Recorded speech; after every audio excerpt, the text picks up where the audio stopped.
Bab 9, Copywriting is bullshit. Ada yang lebih penting dari copywriting. Saya ucapkan selamat kepada Anda karena Anda telah masuk pada bab akhir buku ini. Sungguh saya benar-benar berterima kasih kepada Anda karena telah meluangkan waktu banyak untuk sama-sama belajar dengan saya. Copywriting is bullshit. Saat Anda membaca judul pada bab terakhir ini, mungkin Anda terkaget-kaget dan bertanya-tanya. Copywriting tak akan ada artinya jika Anda menganggap itu adalah segalanya. Ya, saya menulis judul dalam kondisi sadar dan tak hilang ingatan. Copywriting memang omong kosong karena jika Anda hanya menganggap bahwa ini adalah yang terpenting, maka hasilnya akan nihil. Ternyata ada yang lebih penting dari sekedar copywriting. Mungkin bisa jadi Anda sudah praktik gila-gilaan, copywritingnya sudah keren, bahkan nyontek dari orang yang sudah terbukti berhasil, tapi kok masih gagal. Mungkin inilah jawabannya. Target market is very vital. Seberapa sering Anda sudah capek-capek menulis naskah iklan atau promosi, tapi tidak mendapatkan respon yang positif dari target market Anda? Jika Anda sering mengalaminya, bisa jadi bukan copywriting Anda yang salah, melainkan target market Anda yang salah. Anda kurang mampu membidik market yang tepat. Karenanya, sebelum Anda memulai copywriting Anda, pastikan Anda memiliki market yang ramai. Target market 10 kali lebih penting daripada copywritingnya. Sebelum membuat copywriting yang ciamik, coba Anda kenali terlebih dahulu target market Anda dengan menjawab pertanyaan-pertanyaan berikut ini. Apa yang saat ini benar-benar mereka butuhkan? Apa yang mereka cari? Apa masalah mereka yang bisa diselesaikan dengan hadirnya produk Anda? Apa ciri-ciri spesifik mereka, jenis kelamin, usia, pekerjaan, penghasilan, dan lain-lain? Di mana Anda bisa menemukan mereka? Media online apa yang biasa mereka gunakan? Bagaimana pola pembelian target market Anda? Siapa orang yang benar-benar membutuhkan produk Anda? Sekali lagi, sebelum Anda membuat copywriting, maka kenali terlebih dahulu target market Anda. Percuma saja penawarannya mentereng, headline-nya bombastis, dan copywriting-nya bagus, tapi target marketingnya salah. Karena Anda menjual pada orang yang salah. Analoginya, orang lagi lapar, malah dikasih minum. Misalnya, saat menjual buku, saya tidak asal-asalan dalam membuat penawaran. Terlebih dahulu saya menganalisa target market yang tepat. Beda market, beda penawarannya. Biar makin mantap saat buat copywriting, saya jawab juga pertanyaan berikut ini. Bagaimana cara Anda mempromosikan produk Anda ke mereka? Apa yang akan Anda lakukan untuk meyakinkan mereka membeli produk Anda, bukan kompetitor Anda? Apa yang akan Anda lakukan agar mereka percaya dan bertransaksi dengan Anda? Apa keberatan terbesar mereka dalam merespon penawaran Anda? Bagaimana cara Anda mengatasi penundaan, penolakan, dan keberatan mereka? Bagi saya, copywriting bukan sekedar tulisan biasa yang hanya membuat orang terkesima. Ada strategi marketing hebat di baliknya.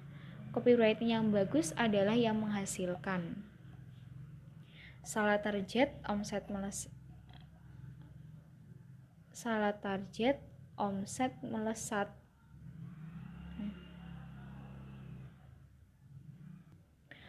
target, omset meleset, target tepat, omset melesat. Setelah menganalisa market, selanjutnya saya juga melakukan tes pasar terlebih dahulu terhadap produk yang akan saya buat. Hal ini dilakukan untuk melihat antusiasme market pada produk yang ingin dijual. Jangan sampai kita membuat produk yang tidak diinginkan oleh market. Saya pun pernah mengalaminya. Target market sudah tepat, lupa tes market waktu buat produk baru. Hasilnya ratusan produk numpuk dan bingung mau menjualnya gimana. Untung cepat-cepat memikirkan strategi baru. Ada 2 cara yang biasa saya lakukan untuk meledakkan penjualan. Yang pertama survei, yang kedua pre-order. Saat menjual buku copywriting misalnya, saya tidak asal-asalan dalam membuat strategi. Saya memiliki target memecahkan rekor penjualan buku-buku saya sebelumnya. Jika sebelumnya 10.000 eksemplar dicapai dalam waktu 1 tahun, kini saya ingin mencapainya hanya dalam waktu 1 bulan. Apa yang saya lakukan? Saya melakukan survei terlebih dahulu menggunakan Facebook. Alhasil, ratusan bahkan ribuan komentar muncul di status saya, mulai dari masukan tentang harga, spesifikasi buku, serta isi buku yang diharapkan. Saat itu saya melakukan survei tentang harga buku. Pilihannya 79.000, 99.000, 129.000. Tebak kira-kira mana jawaban yang paling banyak? Ya, Anda salah. Ternyata kebanyakan orang memilih 129.000, bahkan di atasnya, mungkin karena sudah tahu harga dan kualitas buku-buku saya sebelumnya. Tes dan ukur saat melakukan penjualan itu sangat penting. Bukan Dewa Eka Prayoga kalau tidak membuat kejutan. Akhirnya saya memilih harga 79.000 untuk harga jualnya, melebihi harapan calon pembeli. Tentu dengan kualitas seperti harga 200.000 ke atas. Hasilnya, alhamdulillah 8.285 eksemplar buku ludes di hari pertama penjualan dibuka. Jualah produk yang orang ingin beli, bukan yang menurut Anda orang ingin beli. Tidak cukup dengan analisa target market dan tes pasar untuk memastikan produk saya laris. Saya benar-benar menggunakan prinsip sell it before you build it. Inilah salah satu prinsip kelas dunia yang diajarkan oleh guru bisnis saya.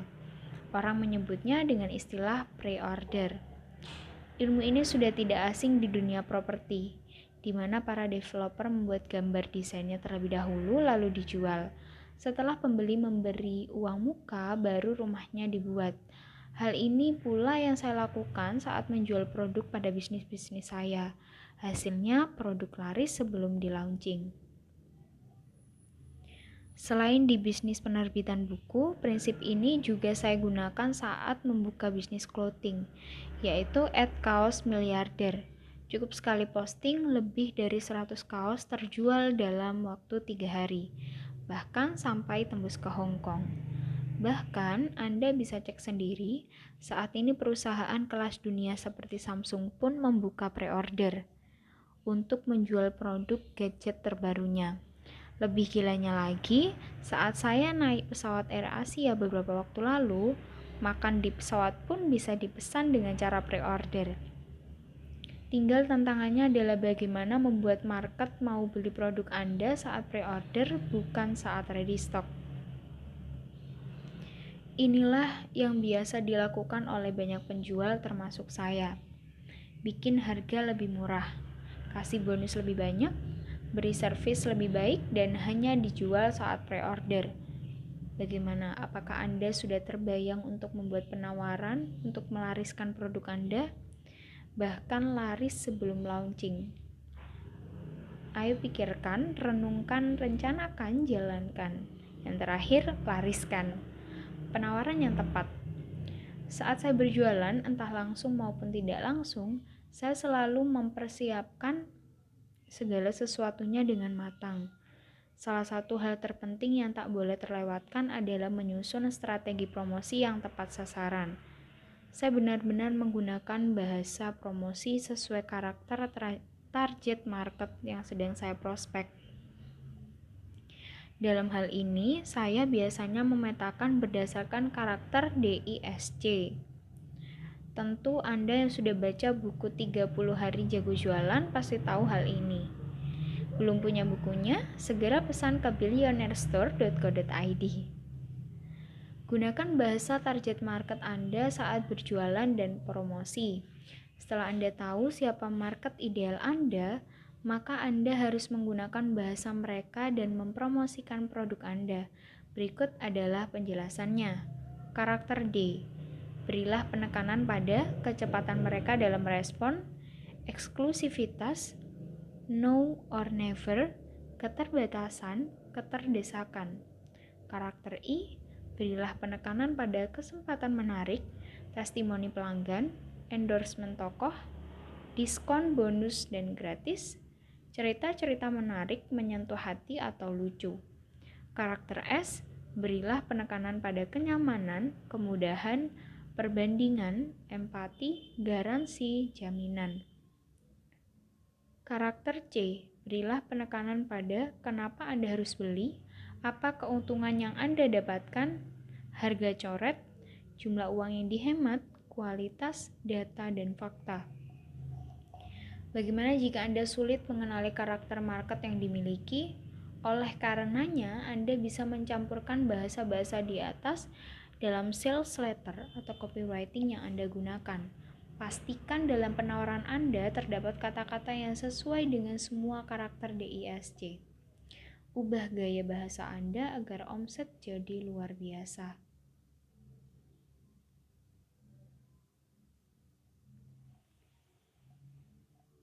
Pertanyaannya, apakah selama ini promosi Anda menggunakan yang sesuai dengan target market atau hanya asal-asalan saja? Segera ubah strategi Anda, maka hasilnya pun akan berubah. Beda media, beda copywriting. Mungkin Anda mengeluh dan bertanya-tanya dalam hati, duh, saya sudah gunakan anatomi copywriting yang pas untuk jualan produk saya, tapi kok hasilnya nihil ya? Like, share, dan komen Facebook sepi.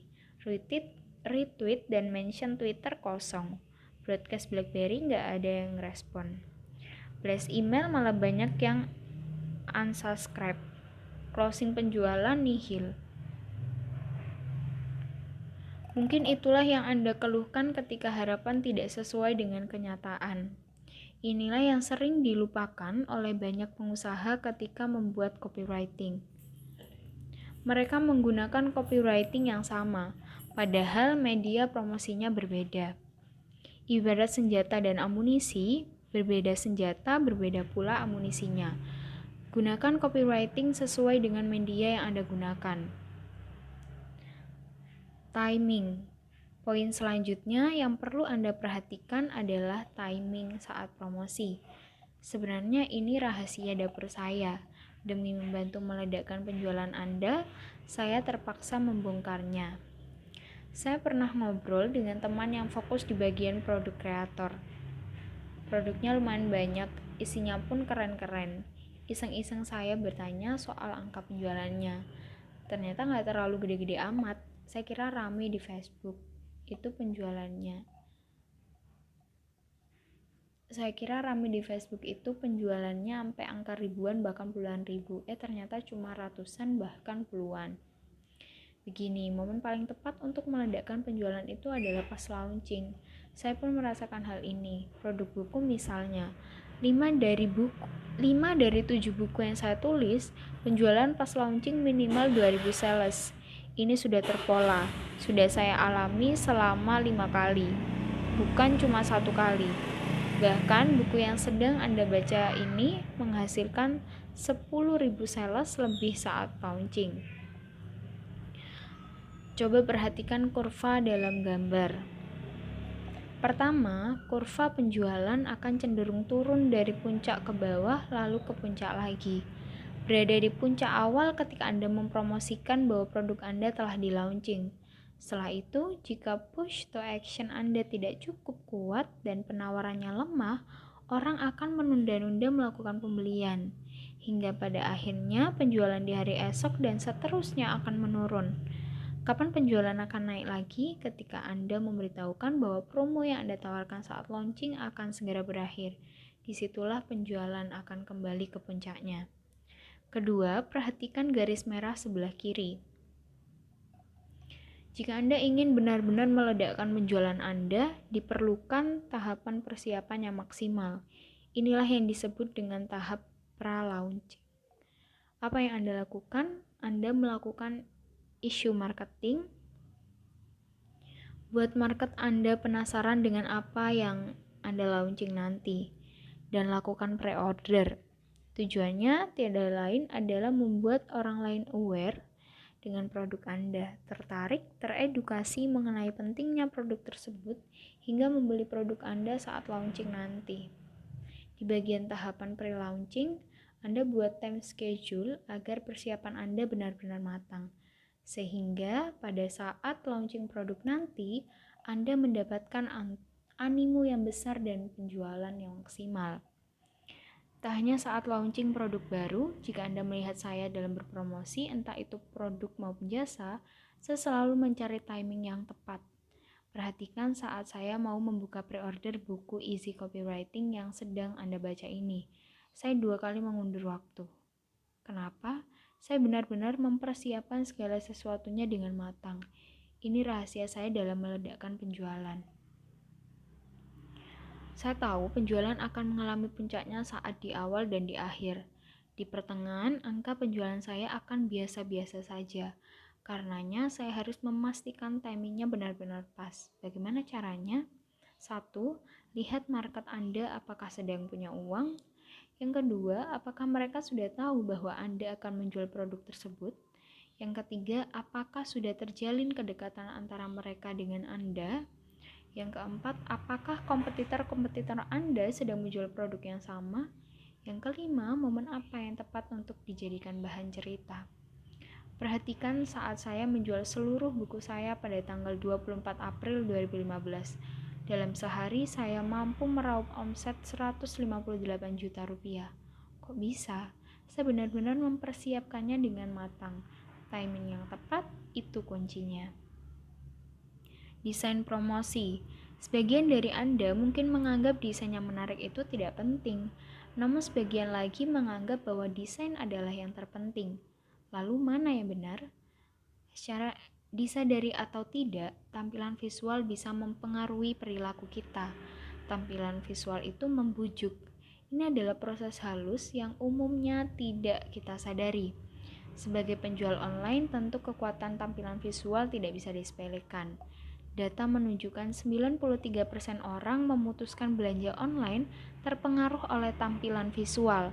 Namanya juga belanja online, antara penjual dan pembeli bertemu hanya lewat gambar. Supaya makin yakin akan pentingnya desain promosi, coba lihat penelitian dari John Medina, penulis buku Brain Rules. Apabila informasi disajikan secara lisan, orang akan mengingat sekitar 10%. Diuji 72 jam setelah dipaparkan. Angka ini terus meningkat dari 10% menjadi 65% apabila kamu menambahkan gambar. Visual itu menjual. Inilah pelengkap ilmu copywriting supaya hasilnya makin jos. Yes, desain promosi yang menarik. Pertanyaannya, sudahkah Anda memperhatikan hal ini? Jika Anda kebingungan membuat desain promosi yang menarik, silahkan gunakan voucher yang ada pada buku ini. Dijamin berkualitas. The Power of Authority. Pernahkah Anda melihat barang yang biasa saja laris di pasaran saat dijual oleh artis atau selebritis? Itulah kekuatan authority. Namun, kekuatan authority ini bakal percuma jika Anda tidak menemukan target market yang tepat. Terbukti banyak bisnis artis yang sepi dan akhirnya tutup karena bisnisnya tidak sesuai dengan marketnya. Lagi-lagi, Anda harus memastikan target market Anda benar-benar tepat. Bagaimana menaikkan otoritas Anda sebagai penjual? Yang pertama, lakukan pencitraan. Tujuannya adalah meningkatkan trust atau kepercayaan. Untuk meningkatkan kepercayaan pembeli dengan cara mempercantik penampilan Anda di sosial media. Gunakan foto dengan pose yang keren. Jika perlu, gunakan hasil foto dari studio. Sering-seringlah foto dengan tokoh sesuai dengan market Anda. Terakhir, percantik desain akun sosial media Anda. Kemudian jalin hubungan. Orang senang dengan orang yang dikenal, Maka sering-seringlah jalin komunikasi dengan teman Anda di internet. Jalin interaksi dengan balas mentionnya, komen statusnya, atau reply emailnya. Jadilah ahli, rajinlah dalam memberi motivasi, inspirasi, dan edukasi pada market Anda sesuai dengan branding yang ingin Anda bangun. Buatlah mereka yakin bahwa Anda mampu menjawab permasalahan mereka. Hingga suatu saat,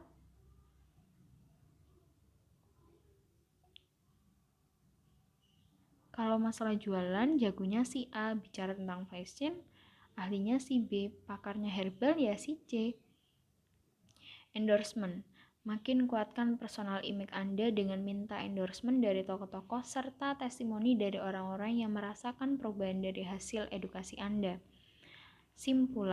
Simpulannya, selain copywriting, Anda pun harus memperhatikan target market yang tepat, kualitas produk yang Anda jual, media yang terkoneksi dengan market, timing jualan, desain promosi, authority Anda sebagai penjual. Pertanyaannya, sudahkah Anda memperhatikan itu semua? Jika belum, segera perhatikan. Latih, dan terus latih. Merupakan ide buruk jika Anda membaca buku ini dan menganggap bahwa Anda akan menjadi jago seketika. Anda perlu melatihnya.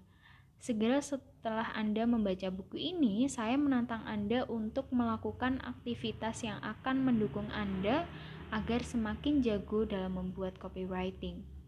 Yang pertama, buat copywriting untuk email, broadcast, posting Facebook, landing page,